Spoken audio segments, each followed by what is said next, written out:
Bueno, jóvenes, hoy nos toca hablar de otro tema muy importante que es la exploración de la región cervical. Muy importante porque vamos a hablar de la región cervical que se refiere a la zona del cuello, desde acá hasta la base del tórax, o por lo menos donde comienza el tórax. Todo esto es la región cervical. Eso es de lo que hoy nos compete hablar, de esta región cervical. Bueno, seguimos. Introducción. Desde el punto de vista exploratorio, podemos dividir en dos partes perfectamente diferenciadas: la región cervical anterior y el cuello propiamente dicho. Esta región anterior es la que está en esta zona y el resto, el cuello propiamente dicho. Si bien esta región que les marco aquí es apenas entre 6 y 10 centímetros, donde hay bastantes glándulas, ganglios. Por eso la importancia de esta región cervical anterior. La región cervical anterior comprende una banda de 4 centímetros, por supuesto. En un gato va a ser 4 centímetros. En un bovino, un equino, por supuesto que va a ser entre unos 12 y 10 centímetros de anchura. Se extiende de arriba hacia abajo por detrás la mandíbula.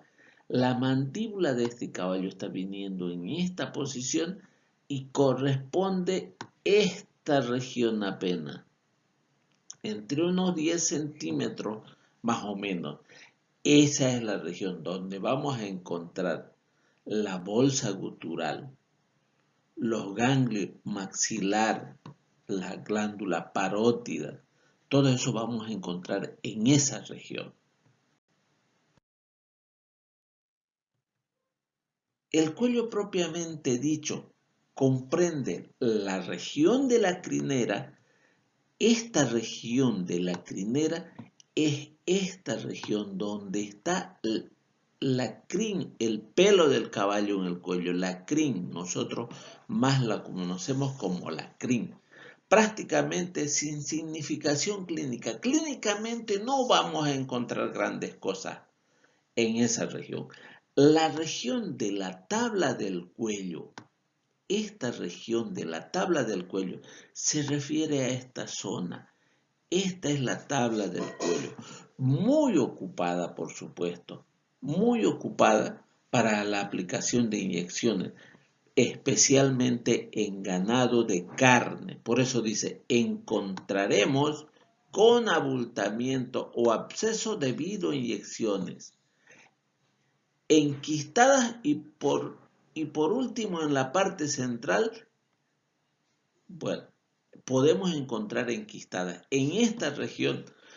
¿Por qué les digo mayormente en ganado de carne? Porque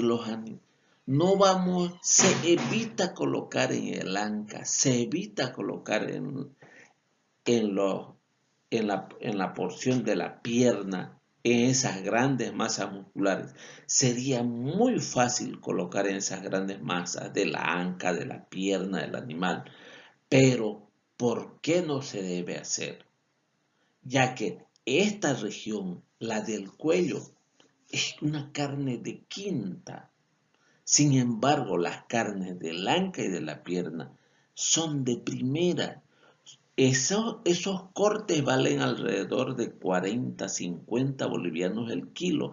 Sin embargo, la carne de la tabla del cuello, esta musculatura nosotros la compramos para alimentar a nuestros perros. Cuando se lo hacemos, le hacemos sus famosas sus comidas a los perritos. Después tenemos la región de la gotera. La región de la gotera de la yugular se refiere a este sectorcito, a esta a este espacio donde discurre la yugular. Por supuesto, por más ventralmente va a estar la tráquea, paralela a la tráquea va el esófago, y tiene gran importancia clínica, ya que en ella se encuentra la yugular, el esófago, las tiroides, las paratiroides, vamos a encontrar en esa zona. Exploración de la faringe. Se encuentra en la porción profunda de las fauces y en ella podemos distinguir tres partes. La nasofaringe. La nasofaringe en realidad, esto es el paladar blando, y este paladar blando nos divide la orofaringe de la nasofaringe. La nasofaringe es esta zona por donde solamente va a entrar aire. La orofaringe va a ser esta región. Aquí vamos a tener la lengua y en esta porción va a ser la orofaringe. Pero luego tenemos la laringofaringe. La laringofaringe, esta pequeña zona entre donde la unión de la oro con la nasofaringe, hay un pequeño espacio que es de la faringe, entra en contacto con la laringe. Esa es la región de la laringofaringe. Entonces, estas son las tres partes de la faringe. Exploración. El mejor método de exploración de la faringe, por supuesto, nos es muy útil la inspección, pero también la palpación. Ambos métodos de exploración son muy útiles, ya que ¿por qué ambos son útiles? ¿Por qué ambos están en el mismo grado? Porque normalmente a simple vista, una inspección común, no vamos a poder observar la nasofaringe. La orofaringe, la laringofaringe, sí vamos a poder observar muy fácil. Sin embargo, para la nasofaringe vamos a tener que ocupar un endoscopio. Entonces, y mediante la palpación podemos también palpar esta región.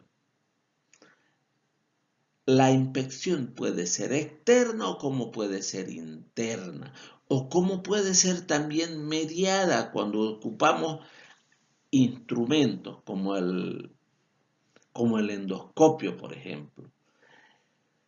Y tiene un grado de interés muy alto, porque frecuentemente en los animales menores, en perros y gatos, hay faringitis, hay inflamación de la faringe. Es común en estos animalitos. Por lo tanto, tenemos que revisar. Les hablaba de la exploración o de la inspección mediada cuando ocupamos algún instrumento que nos ayuda. Es acá, como vemos, con un endoscopio, haciendo una exploración. La inspección externa de la faringe. Nos fijaremos preferentemente en la actitud del animal, que generalmente suele ser una actitud antiálgida. ¿Cuál es la actitud antiálgida? Cuando ese animalito va a estar así con la boca abierta, que no puede meter aire. ¿Por qué? Porque puede haber una inflamación de la faringe que está impidiendo la entrada de aire. De esta forma observamos un animal presenta un estiramiento de la cabeza hacia adelante, como ven, y abre la boquita, abre tratando de meter más aire hacia sus pulmones. Inspección interna de la faringe. Se puede llevar a cabo tanto en grandes como en pequeños animales. Lo primero que utilizaremos siempre va a ser un abrebocas, mientras que en los segundos para una visión rápida podemos prescindir con un foco de luz. El laringoscopio, por ejemplo, no es útil para poder observar la faringe también. Alteraciones que se pueden encontrar en la infección: enrojecimiento o faringitis, muy frecuente en perros y gatos jóvenes; hemorragia en enfermedades maculosa o diatesis hemorrágica; inflamación edematosa, consecuencia de procesos alérgicos; picaduras de insectos, por ejemplo, produce alergia, y a esto se refiere inflamación edematosa. Muy peligrosa, peligrosa por supuesto. Heridas por cuerpos extraños, huesos, espinas que pueden lastimar. Muchas veces nosotros somos capaces de extraer espinas clavadas acá en la faringe. Depósitos grupales en la difteria aviar. También cuando hay micotoxicosis en aves vamos a encontrar que la faringe puede estar tapizada por un engrosamiento y por presencia de hongos. En los bovinos que pastan en libertad es raro la picadura de abeja.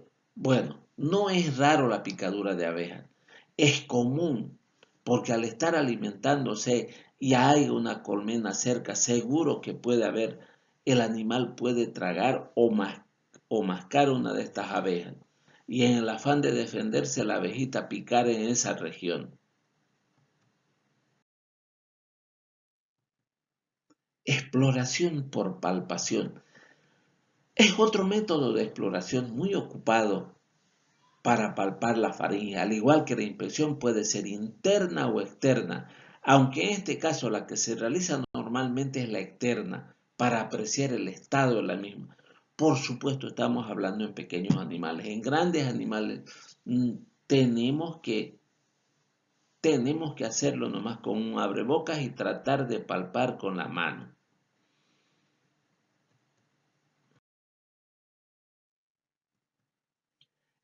Seguimos por la exploración por palpación. En los pequeños animales se realiza de forma muy semejante a la que se hace en los niños, palpando externamente la región de la faringe.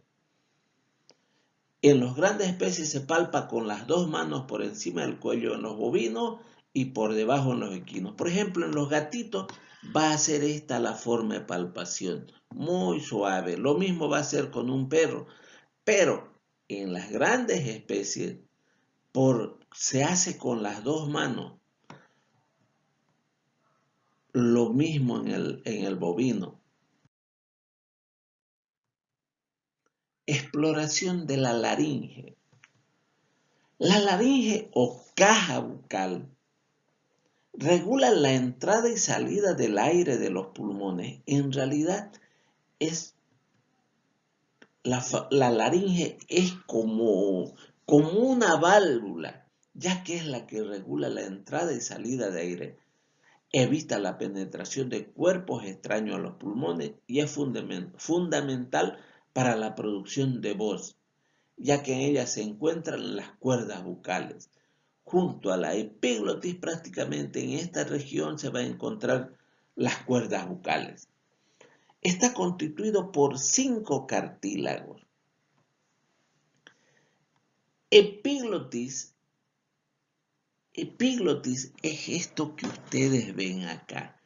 Es la válvula propiamente dicho, porque es la que tapa nuestra laringe, de nosotros y de los animales.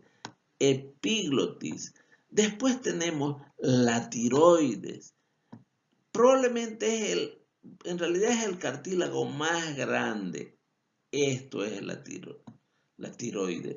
Después tenemos cricoides.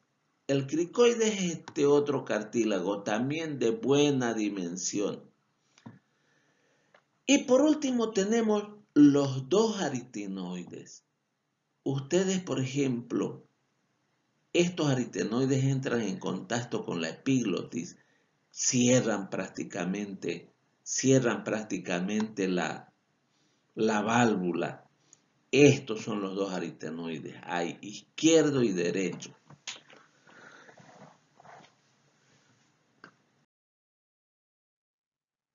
Seguimos explorando la laringe. Se basa fundamentalmente, la exploración se basa en la interna, porque es muy difícil ver exteriormente o por palpación. La laringe en realidad lo vamos a hacer normalmente por inspección inmediata, ya que hay un equipo que justamente lleva su nombre, laringoscopio, específica para observar la laringe. Difícil ver las modificaciones externamente, porque si edematiza la laringe va a ser interiormente. Y como tiene cartílagos, no vamos a poder ver el abultamiento de la laringe. Para la inspección interna de cualquier especie animal utilizaremos siempre el famoso abrebocas. Pondremos un tranquilizante en el caso de animales nerviosos, porque si son de gran tamaño, seguro van a ser peligrosos. Es muy importante asimismo la utilización de un laringoscopio, hoy día sustituido por el fibroendoscopio. Bueno, en nuestro país la mayoría de las clínicas tenemos laringoscopio. El fibroendoscopio, algunas, por lo tanto, sigue siendo el laringoscopio el más utilizado en la exploración de la laringe. Una vez el aparato en situación y con la ayuda de un foco de luz, en el caso de tratarse en la inspección directa, con el laringoscopio no necesitamos tener una fuente de luz, ya que este equipo tiene su luz propia y con la que podemos observar qué está pasando en la laringe. Inspección.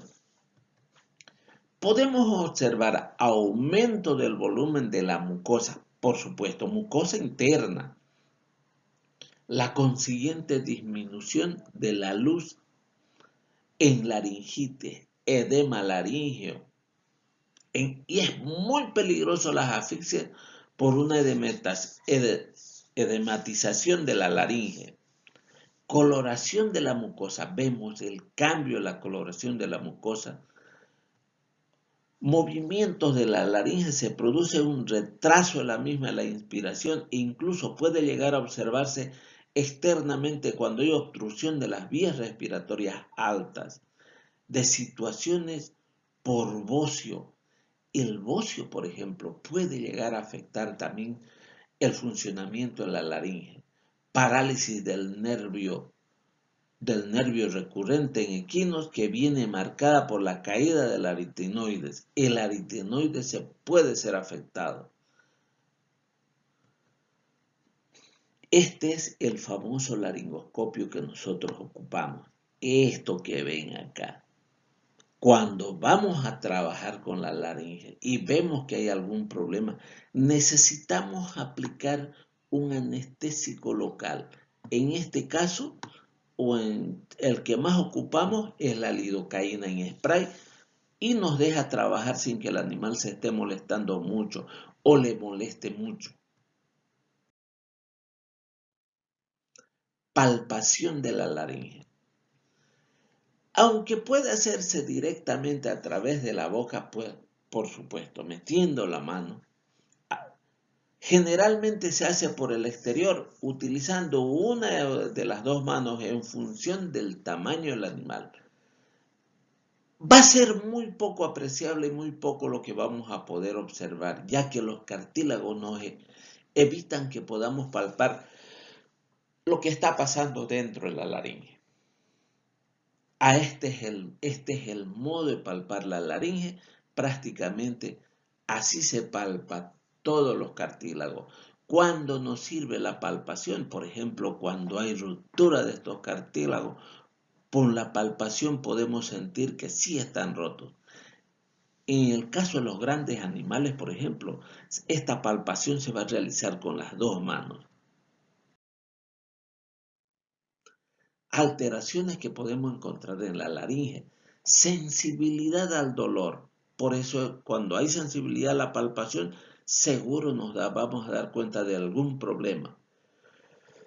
Alteraciones congénitas, hundimiento por traumatismo, simetría de los aritenoides equinos. Los aritenoides son simétricos, prácticamente necesitan ser simétricos.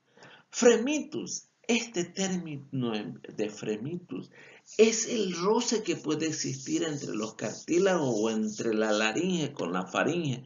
Ese roce que puede ser perceptible a la ocultación.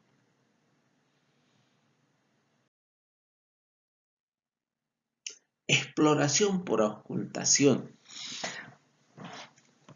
Desde aquí para adelante en el sistema respiratorio mayormente, y vamos a todavía observar la tráquea, la ocultación nos va a ser muy útil, ya que por este método podemos apreciar algunos problemas de estos órganos. A nivel de la laringe podemos escuchar el soplo laringio, componente del soplo tubárico. ¿A qué se refiere el soplo tubárico? Al soplo laringo-tráqueo-bronquial. A eso se llama soplo tubárico. ¿Por qué soplo tubárico? Viene de tubo, tubárico, porque son los soplos en los tubos. Los bronquios son tubos, la tráquea es un tubo, la laringe es una válvula que por un momento se hace tubo. Este sonido que se produce como consecuencia del paso del aire a través de la laringe es diferente según las especies, más fuerte y sonoro en los bovinos y algo más suave en los equinos, áspero en el perro, en el gato también. Seguimos explorando la laringe. Aquí se está explorando por ocultación. Si ustedes pueden ver, este es el estetoscopio y tenemos que está escuchando el famoso soplo tubárico, o por lo menos el soplo laríngeo. Exploración por ocultación. El soplo laríngeo puede estar aumentado, si se aumenta presenta gran sonoridad. Se producen las influencias respiratorias altas cuando hay obstáculos en el paso del aire. Y en la laringe las estenosis son muy comunes. ¿Qué es estenosis? Disminución de la luz que permite el aumento del sonido. 2. Un sonido disminuido en respiración superficial. Fracturas de costilla, por ejemplo, es muy común. O puede ser también un calambre intercostal de los músculos, los intercostales. Peor aún si es un perro, la respiración torácica se va a transformar en una respiración abdominal.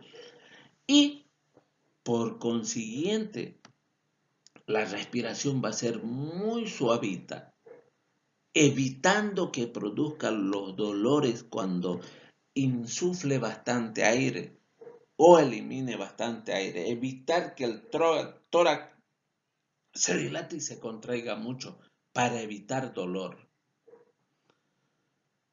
Ruido modificado.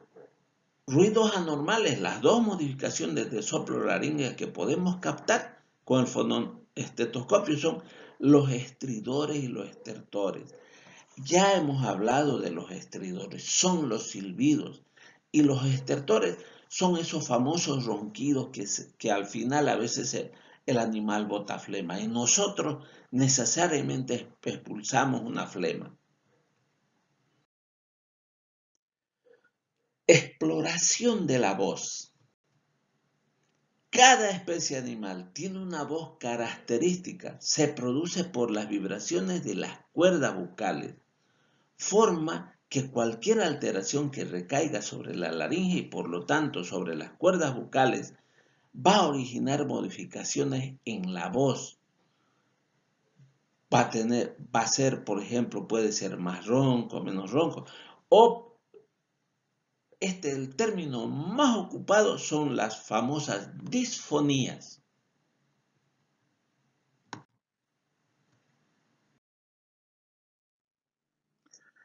Seguimos con la exploración de la voz. Las dos disfonías más significativas que se conocen son ronquera, que se caracteriza por la pérdida del timbre normal de la voz, que es más áspera y presente en casos de tumefacción, inflamación o incluso por edematización. Afonía es la falta de voz o la incapacidad para emitir sonido.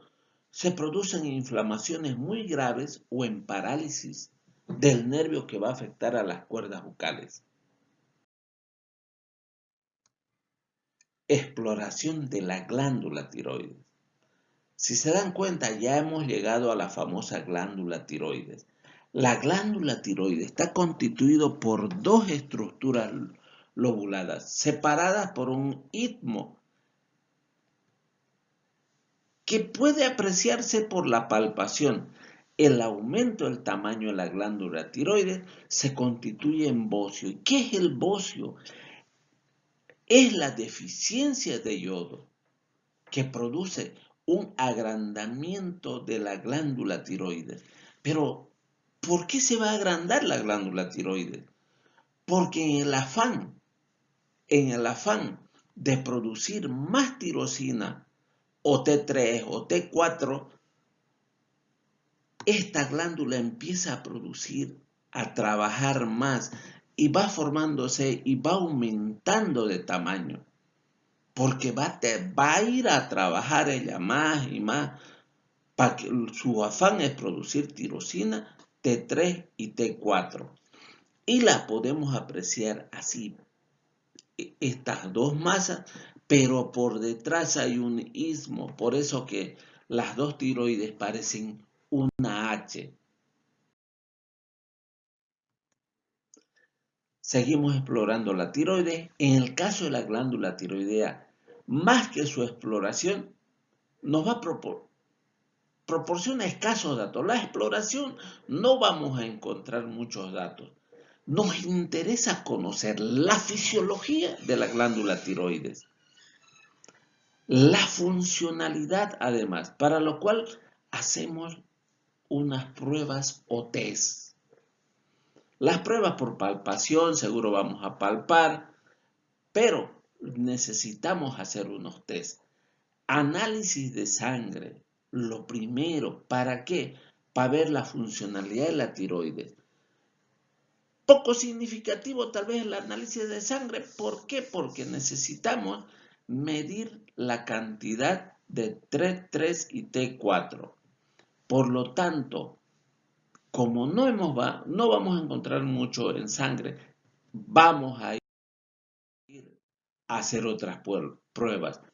Para explorar la glándula tiroides nos iremos con, en condiciones normales, la tirosina tiroidea se combina en la glándula con el yodo y forman productos finales como la triiodotironina, que es la famosa T3 que yo les decía, la tetraiodotironina, la T4.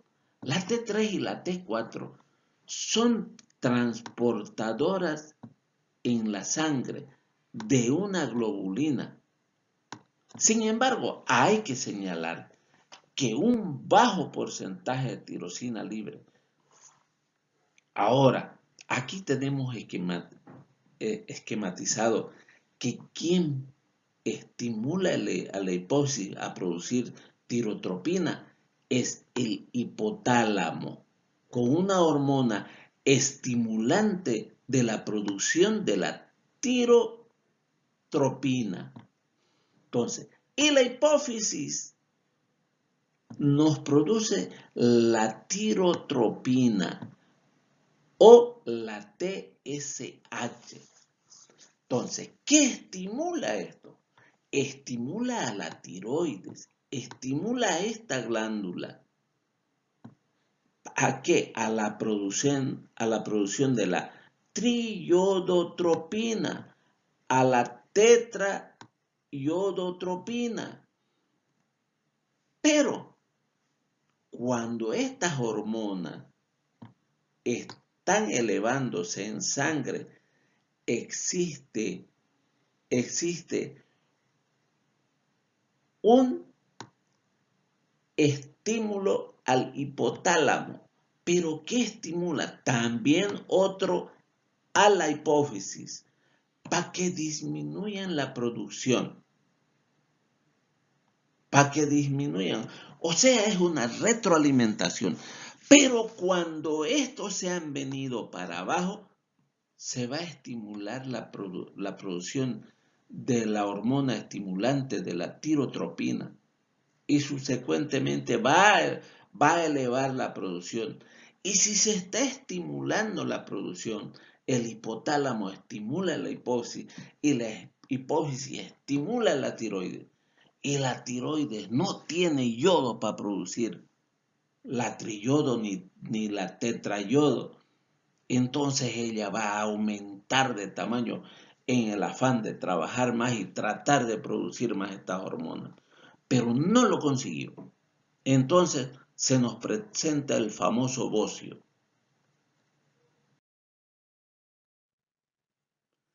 Exploración de la glándula tiroides.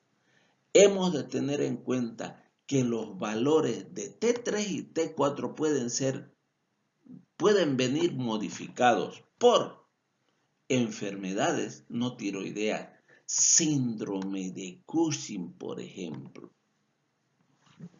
Puede afectar y va a estimular una producción exagerada y va a producir anormalidades en el cuerpo. 2. La acción de determinados fármacos glucocorticoides pueden alterar o pueden bloquear la tiroides. Hay que tener mucho cuidado con la dexametasona, jóvenes. Y no les estoy diciendo que la dexametasona es mala, es la mejor. El famoso decadrón que se utiliza en humanos para cualquier reacción anafiláctica es dexametasona. No hay una que le iguale en potencia en el proceso antiinflamatorio, pero su uso debe ser muy bien manejado. La edad, la T4 es más alta en las primeras edades. Además, la glándula tiroides misma, mientras somos más mayores, va a disminuir su tamaño. Así que la edad es fundamental. La obesidad. Los animales obesos presentan valores más altos. También la obesidad tiene que ver en esto. Determinación de la T1. Fracción libre de la T4 en la actualidad resulta bastante complicado por la pequeña concentración de T1 sérico. O sea, determinar la T1 es un poco difícil porque las concentraciones séricas son muy bajas. Exploración de la glándula tiroides. Seguimos. Test de estimulación, de estimulación con la hormona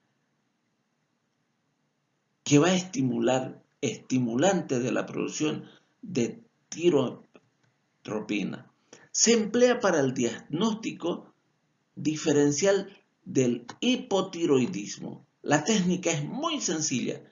Consiste en determinar T3 y T4 e inyectar TSH. Entonces, la famosa TSH se inyecta y va a ver quién produce la TSH.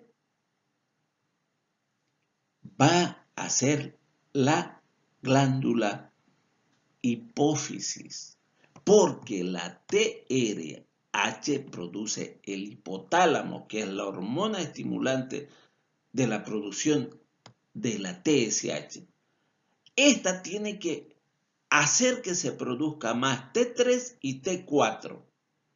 Se inyecta esta hormona TSH para que luego de un determinado tiempo extraigamos sangre y midamos la producción de T3 y T4. Si no se ha subido quiere decir que hay fallas en la tiroides. Seguimos con la exploración de la glándula tiroides. Otras pruebas.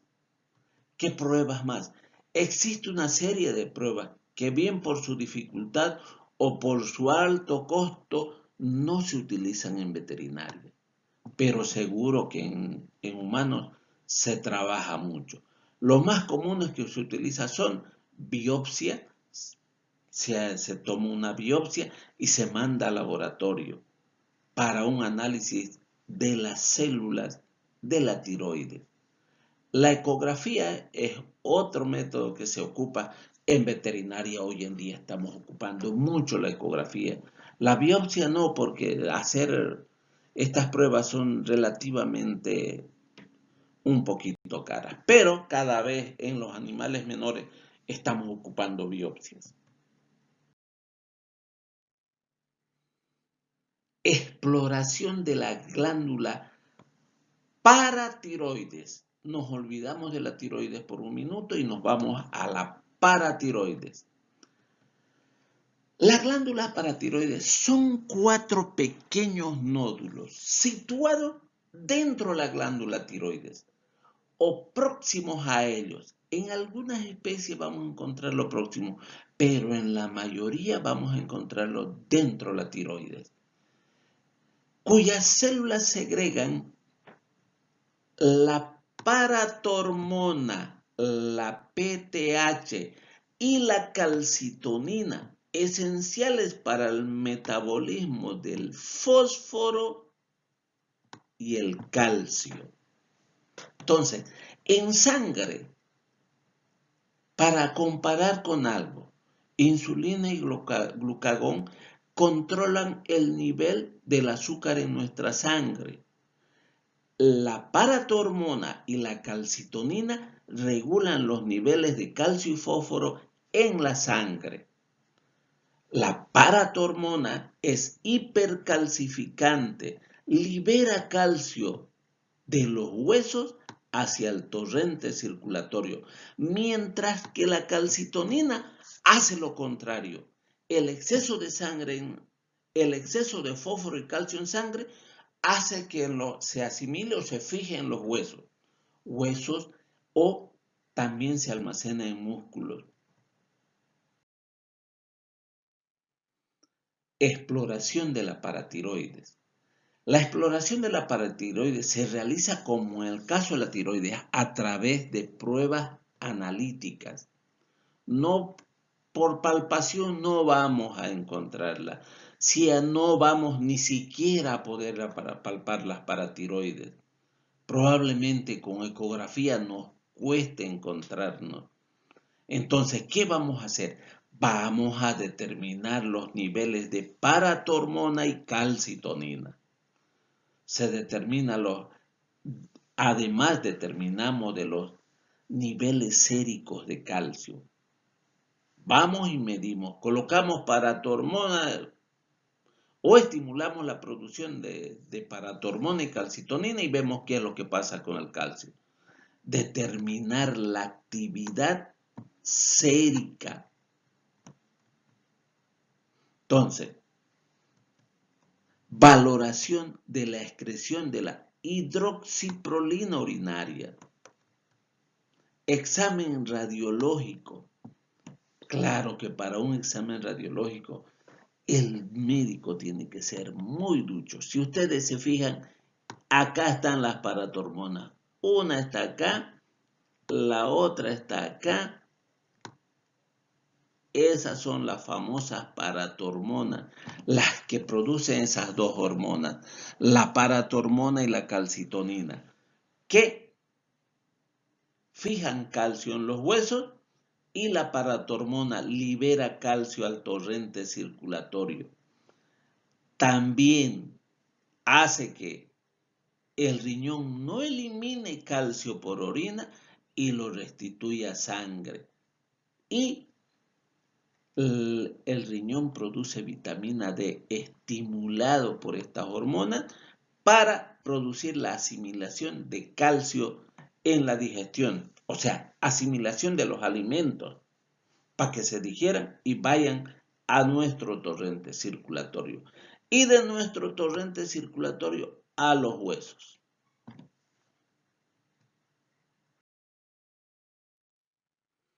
Exploración de las bolsas guturales. Las bolsas guturales son divertículos en ambas trompas de Eustaquio, propias de los solípedos. Solo tiene bolsas guturales los solípedos, la mula, el burro y el caballo, que contienen aire en su interior, aire que remueve en cada movimiento respiratorio. Dicen que es el que regularía la velocidad de entrada de aire a los pulmones.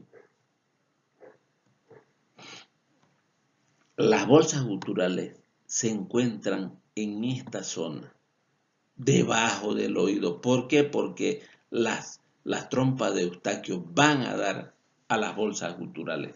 Están tapizadas por una mucosa que es continuación de la faringe. De forma que cualquier afección que padezca también va a afectar a la faringe. Por supuesto que si hay una infección en las bolsas guturales, vamos a tener faringitis. Estas son las bolsas guturales, prácticamente esto de acá. Y vista de un corte sagital, vamos a tener que estas son las bolsas guturales a ambos lados. Prácticamente es como si las trompas de Eustaquio tuvieran una dilatación enorme. ¿Por qué? Porque es continuación y está haciendo el trabajo de las trompas de Eustaquio. Bueno, que hace otra función más, regular la entrada de aire a los pulmones. Inspección de las bolsas guturales. Puede ser interna o externa. En el primer caso se utiliza el fibroendoscopio, o sea, cuando vamos a hacer interna, se utiliza el fibroendoscopio, previa tranquilización del animal. Se tranquiliza en el animal, se utiliza un abreboca y, por supuesto, con luz y un fibroendoscopio para ver qué es lo que pasa en las bolsas guturales. Seguimos explorando las bolsas guturales. En el caso de la exploración externa nos limitaremos a la palpación, a observar la zona, y en el caso de algún tipo de alteración la encontraremos empastada, abultada, que eso lo veremos por inspección, la movilidad del cuello limitada porque hay una inflamación. Esta es una inflamación de las bolsas guturales. El animal masticará con dificultad. En el caso que estén afectadas las dos, podremos observar una marcada disfagia o incluso disnea. Disnea es una respiración muy agitada. Palpación de las bolsas guturales. En condiciones normales, las bolsas guturales presentan al tacto blando y elástico. En los casos de inflamación o guturocistitis observaremos dolor, incremento de la temperatura en la zona. O sea, va a haber un aumento de la temperatura de la zona. Si contiene exudado purulento, epiema de bolsas guturales se llama esto, presentará un tacto pastoso. ¿Por qué? Porque hay producción de un exudado purulento. Palpación de las bolsas guturales. Al presionar podemos apreciar movimientos de deglución debido al vaciamiento y llegada de la antrofaringe. O sea que como entra y sale aire, se va a sentir ese movimiento. Si por el contrario el contenido de la bolsa gutural es gaseoso, meteorismo, el tacto adquiere mayor consistencia haciéndose más elástico. O sea, si es gaseoso, vamos a sentir que eso va a tener mayor consistencia. ¿Por qué? Porque hay aire. Percusión de las bolsas guturales. Sí, se percuten las bolsas guturales. Es la única de los grandes animales dígito digital. O sea, es la única vez que vamos a ocupar el famoso dígito digital, porque las demás percusiones en los animales grandes son con plesímetro, martillo y plesímetro. En condiciones normales, colocando los dos dedos de una mano en la proyección de la bolsa gutural y con los otros dedos golpeamos y captamos el sonido timpánico. Claro, está timpánico si va a haber aire y si va a haber una secreción mucopurulenta va a ser mate. Si el animal padece un epiema o una guturocistitis, el sonido tenderá a ser más mate, era lo que les decía, va a ser mate, más mate. Mientras que se trata de un meteorismo, el sonido va a ser más timpánico. Es conveniente recordar que por tratarse de un órgano par, debemos realizar una exploración simétrica, comparando datos que obtengamos de ambos lados. Hay que comparar siempre ambos lados. Exploración de la tráquea. A continuación de la laringe, hay un tubo flexible constituido por una serie de anillos cartilaginosos incompletos por su cara dorsal y cuya sección es diferente según las especies animales, además de los cartílagos conta de mucosa, músculo traqueal y serosa. Se encuentra situada en la parte más ventral del cuello y en contacto directo con la piel. Presenta una porción intratorácica muy corta hasta dividirse en los dos grandes bronquios. Inspección de la tráquea. Desde el punto de vista exploratorio, la inspección tiene muy poca importancia, ya que no aporta casi ningún dato y únicamente nos fijaremos en lo posible la presencia de cicatrices, que haya pasado anteriormente algo, y que puede significar que el animal en cuestión haya sido sometido a una traqueotomía. ¿Qué es una traqueotomía? Es común en los bovinos que hagamos traqueotomía, por ejemplo, cuando hay manga, por ejemplo, cuando en los potreros hay manga y las mangas de las más grandes que hay, y estas van y se atraviesan, o sea, hay un atragantamiento en la laringe, el animal no está pudiendo respirar y lo primero que hacemos es hacer una traqueotomía, perforar entre dos cartílagos y meter un tubo para que pueda respirar por ahí, hasta eliminar o hasta sacar la manga o el fruto que esté trancando.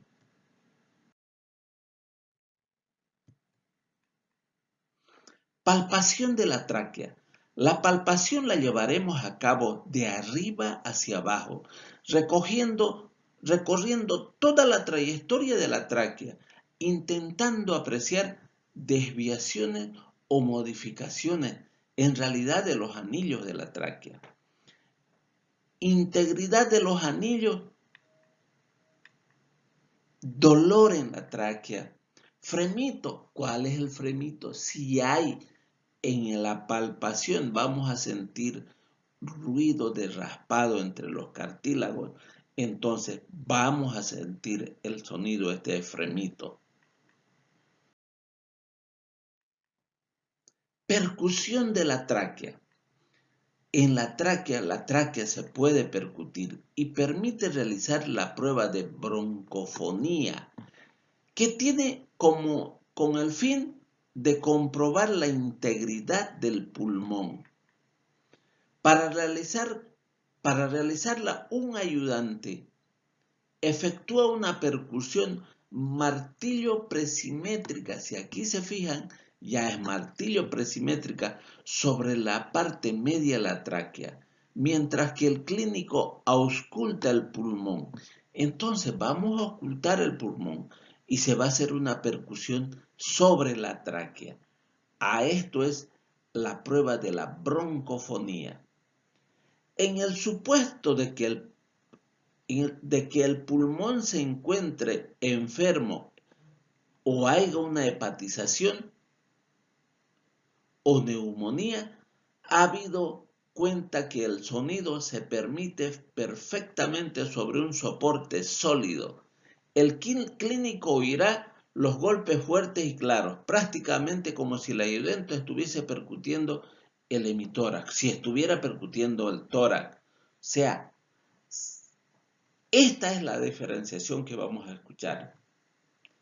Si por el contrario el pulmón se encuentra perfectamente sano, se escuchará estos golpes muy lejanos, como si apenas estuviera percutiendo en otro lado, ¿no? Allá en la tráquea, se escuchará como esponjoso. Con el correspondiente en los alveolos los oirá muy suaves, muy atenuados. Pero si lo escuchamos muy claro, como si se estuviera percutiendo prácticamente los pulmones, entonces hay problema.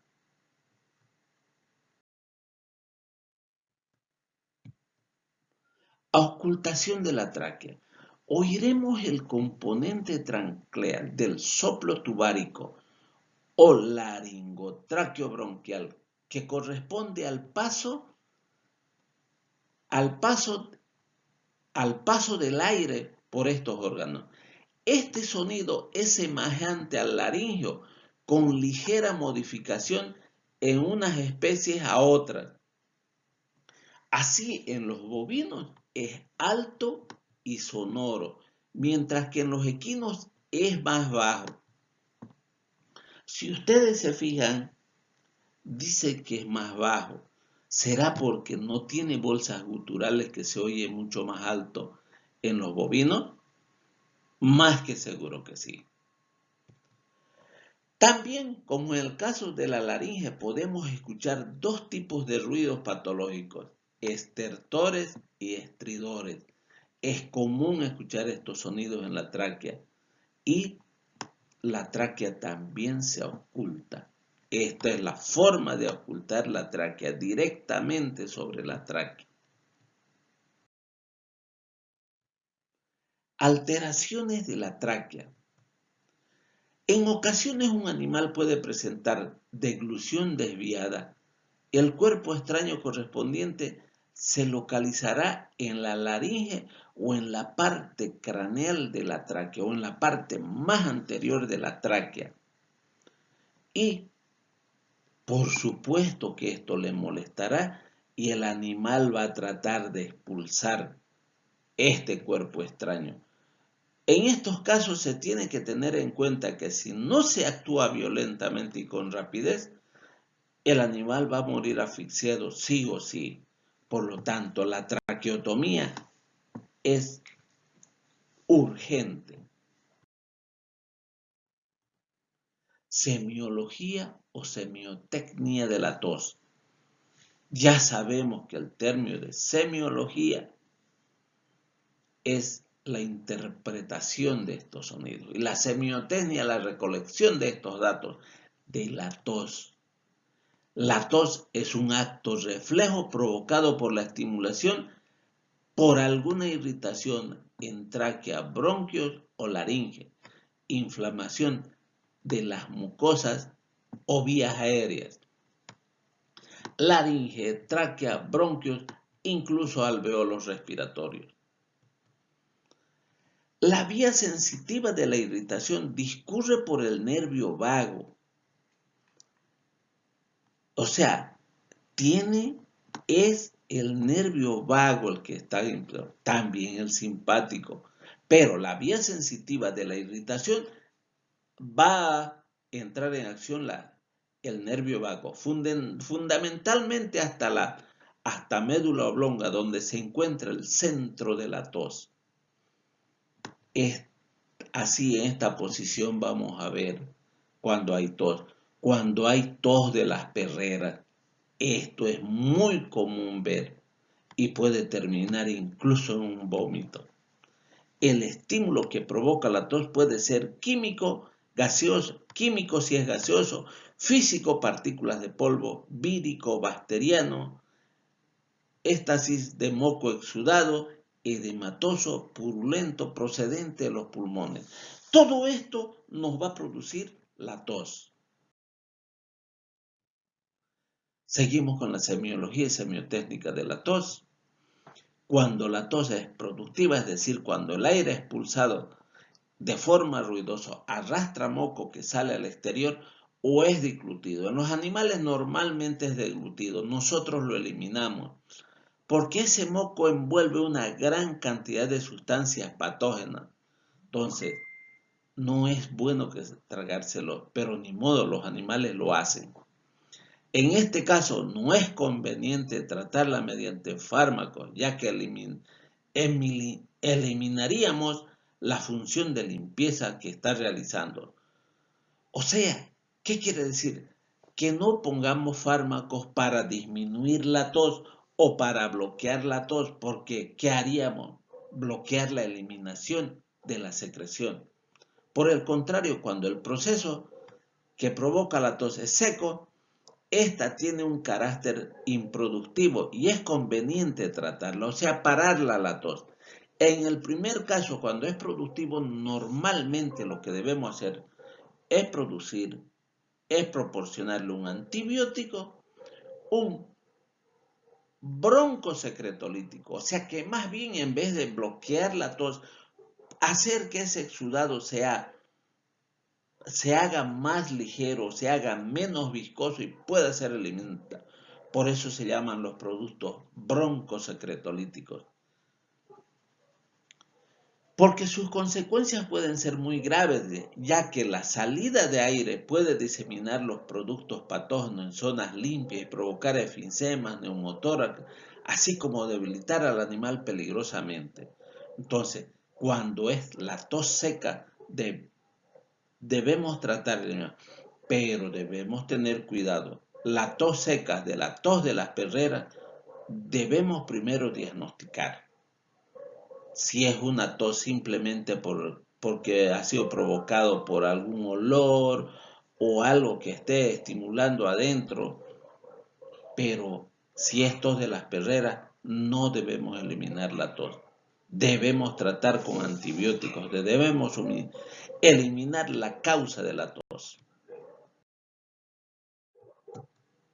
Seguimos con semiología y semiotest de la voz. En muchas ocasiones, esa tos que el animal presenta no se produce de forma espontánea durante la exploración, por lo que resulta necesario comprobar. De forma que se presenta variaciones de una especie a otra. En el equino se induce la tos presionando con una mano los cartílagos aritenoides o los primeros cartílagos traqueales. Conte, a veces no siempre se puede lograr. A veces algunos animales más bien huyen, pero presionamos y no podemos hacer que tuesa. En el caso de una alteración pulmonar, percutir el tórax para que presente con facilidad. Al percutir el tórax podemos estimular la tos. La tos de los equinos es fuerte, clara y explosiva. Se produce con las cuerdas bucales cerradas. Origina un sonido de gran resonancia. Tuese bastante fuerte el equino. Seguimos con la tos. Bovinos, tapando los collares. Tapamos los collares con las dos manos y la ayuda de un paño durante 40 a 50 segundos. Pasando ese tiempo, destapamos los collares y la inspiración profunda provoca tos. O sea que le hemos tapado y al meter bastante aire el bovino va a producirse tos. Así tuesen nuestros terneros. Ovinos, se les provoca la tos comprimiendo la tráquea y la entrada del pecho, o bien tapando los collares igual que en el bovino. Se trata de una tos grave parecida a un gemido entrecortado. Así tuesen la tos. Parece un gemido entrecortado, esa es la tos de los ovinos. Tipos de tos. Tos frecuente es aquella que se repite muchas veces a lo largo del día. Después tenemos la tos rara. Los accesos de tos son muy esporádicos. Después tenemos la tos paroxística. Es una tos continua, sucesiva, con una serie de golpes rápidos y breves. En ocasiones continúa incluso de haber expelido todo el aire de los pulmones. Esa es la tos paroxística. Botó todo el aire y se queda, sigue tosiendo el animal. Es una tos peligrosa que puede llegar a producir asfixia. En los humanos es muy conocida la tos seca que se llama. Tipos de tos. Tos dolorosa se caracteriza por las oscilaciones de la cabeza, extensiones de esta sobre el cuello, con mirada angustiosa y una tos entrecortada, débil, que produce una laringitis, bronquitis, pleuritis, peritonitis o fractura de las costillas. O sea, estar con una fractura de costilla y con tos es súper terrible, se las cuento. Tos indolora. Es una tos fuerte sin ningún otro tipo de manifestaciones. Parece como si el animal tosiera sin darse cuenta. O sea, es tos indolora. Tos fuerte es aquella en la que el aire sale con mucha fuerza e indica buena elasticidad de los pulmones y se trata de una tos bastante alta.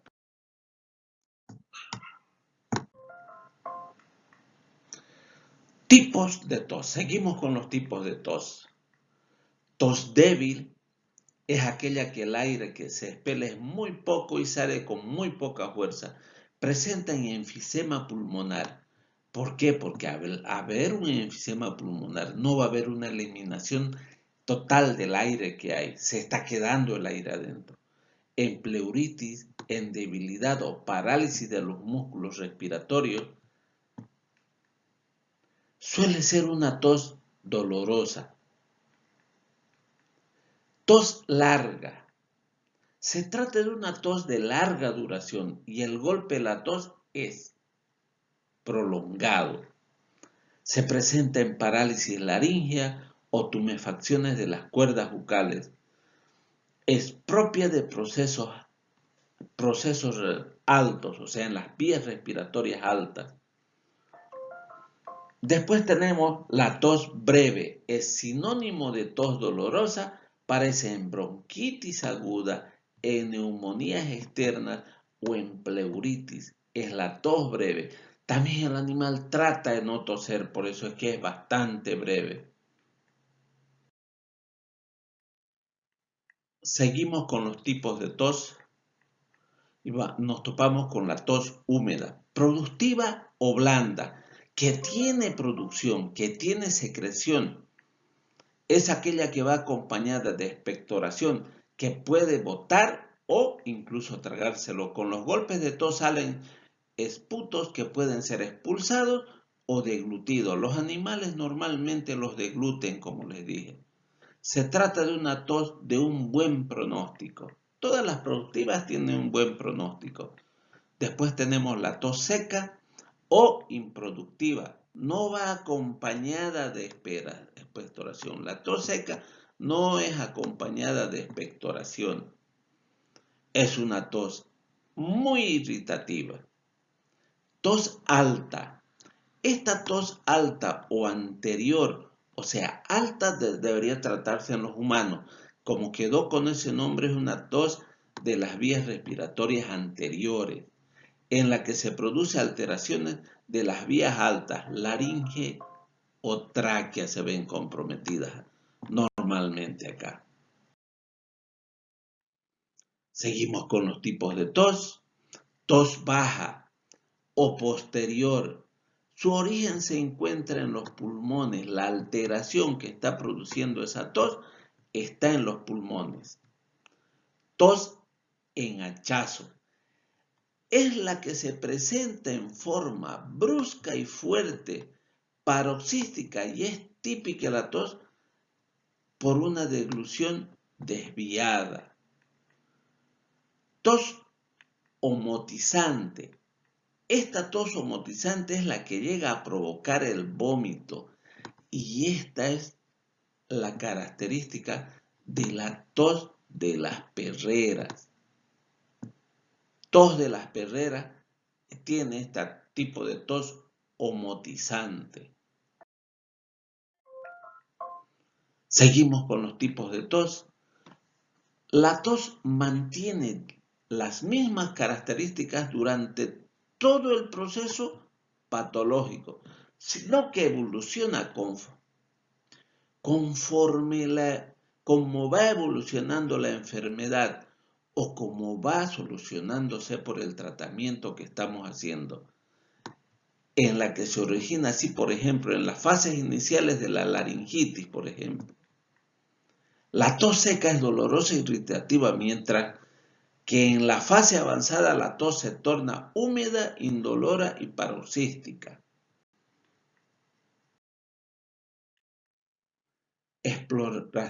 Expectoración, esputo. La expectoración o esputo consiste en la expulsión de masas de moco con la tos por la boca o por la nariz. Puede ser empujados hacia la faringe y deglutidos. Sus análisis, determinación de sus componentes es de gran interés cuando no se tiene muy claro el padecimiento. Cuando no podemos diagnosticar qué enfermedad es, el análisis de este esputo, de esta secreción, es el que nos ayudará. Este moco puede recogerse tras limpiar los hollares del animal colocando en una superficie limpia. Colocaremos un cotonete, por ejemplo, si son animales menores, y de los mismos. Y esta secreción debe ser de los originados por la tos. Cuando tosen estos animalitos, después de haber limpiado la nariz, se va y se toma una muestra de este esputo. Exploración del esófago. El esófago es un tubo musculado que se extiende desde la faringe hacia el cardias. ¿Qué es el cardias? El primer esfínter del estómago, porque el estómago contiene dos esfínteres. El primero es el cardias, que está al ingreso del abdomen, entre el esófago y el estómago. Este es el estómago y el esófago es este tubo de acá. Se divide en dos partes, en cervical y otra en torácica. La cervical es todo esto hasta el ingreso al tórax y la torácica es esta región. Se trata de un órgano de difícil exploración por los procedimientos convencionales. Pero antes de pasar en el bovino se tiene una pequeñísima porción de esófago abdominal. A la palpación que realizaremos desplazando la punta de los dedos suavemente por la gotera de la yugular, podemos apreciar el esófago, un cordón duro a lo largo de la gotera yugular. El divertículo o zona abultado al tacto blando, cuerpos extraños, o sea, cuando el animal está tragando es donde nosotros podemos palpar y ver cómo se mueve este bolo alimenticio. Para la exploración más directa, por ende más fiable del esófago, es la que se realiza utilizando una sonda esofágica. Es el mejor método de exploración. Mejor si es con un endoscopio. En animales menores utilizamos el endoscopio. Mucho mejor con el fibroendoscopio o la radiología. La radiología, por supuesto, tiene que ser de contraste, tiene que ser especial, porque esta radiología tiene que tener un producto que que nosotros podamos apreciar el esófago. Estudios complementarios del esófago. En los animales pequeños, la radiografía se realiza utilizando como medio de contraste la papilla del sulfato de bario, que se suministra por la vía oral con la ayuda de una jeringuilla, colocando al animal de cúbito costal, o sea, tendido de un costado. Y gracias a esta papilla de sulfato de bario, podemos observar la trayectoria del esófago. Alteraciones del esófago. Los síntomas que acompañan a la alteración esofágica son disfagia, regurgitación, que las alteraciones más frecuentes son megaesófago. Este megaesófago, por ejemplo, para diagnosticarlo en sus etapas iniciales, necesariamente es con una radiografía. Acalasia es otro problema del esófago muy común en los perros. La estenosis esofágica, cuando la luz del tubo esofágico se ve disminuida y el animal no puede tragar algunos alimentos. Esofagitis, inflamación del esófago. Es útil revisar todo el sistema digestivo, pero aquí, hoy, nuestro tema en la región cervical solamente ha sido explorar el esófago. Bueno, jóvenes, muchas gracias. Nos veremos en la próxima clase.